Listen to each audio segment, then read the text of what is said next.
One thing that inspires me with awe and wonder in the winter is creating new tracks and following animal tracks into the forest. This can be a really fun practice to trigger flow. Trying to follow the animal tracks through the forest or creating your own tracks somewhere that hasn't been tracked out yet. So winter forest bathing can be a great way to inspire awe and wonder as an antidote to all that time we spend sitting in the winter and lying down and staying warm indoors. So I want to share with you some practices, some invitations around forest bathing in the winter. The first is, if it is snowing, just notice the snowflakes falling like diamonds from the sky, because that's really what they look like under microscopes, diamonds. And each snowflake is completely different, yet it all follows the same fractal pattern. So even when the snow's on the ground, you can notice the fractal nature of these snowflakes that all pile up on each other to create a blanket of snow.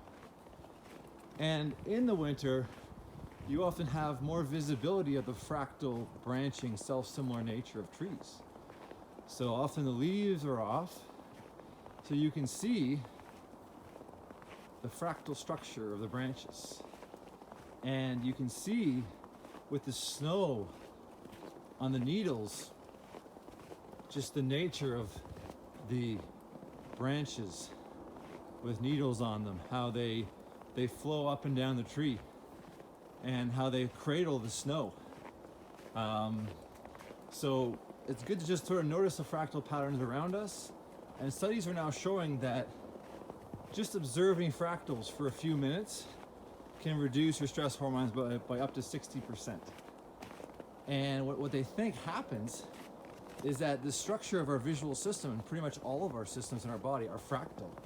And that structure syncs up with the structure of nature, which is also fractal, of forests, of plants, of leaves, of mountains.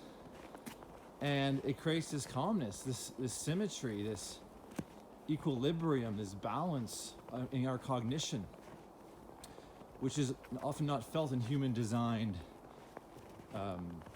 architecture, neighborhoods. Although the greatest human architecture often is mimicking nature and using fractal patterns. So that's one thing you can look at, the fractal patterns, the snow falling or the snow in the ground, or the branching structure of trees, the needles growing out of the branches. Another thing, you can think of the awe and the wonder of the silence. Just notice how much quieter everything is in the winter, especially after a snow. Maybe the sun's out, maybe there's mist draping the forest or the mountains around you, the sky. Just notice that in the winter.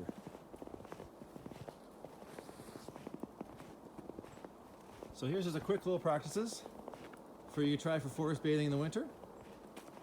But really, awe is this feeling of vastness and mysteriousness. So notice the space around you. Notice the sky above by looking up. Notice how tall the trees are. Notice how it makes you feel. And notice that as much as we think we know, with our labels and these objects we call trees and plants, it's all a great mystery. And we let go of that conceptualizing thing, that analyzing things.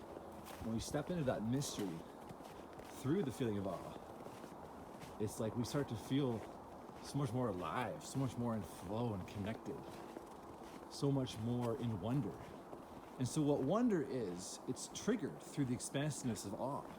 And it's a way of shifting our perspective, seeing things with new eyes, from different perspectives, from more of a sense of childlike curiosity, and not so much knowing the world and analyzing it through all the things we've read and been taught, but just allowing ourselves to appreciate it, admire it, and feel the beauty of nature, the symmetry and the green and the fractal structure of it all.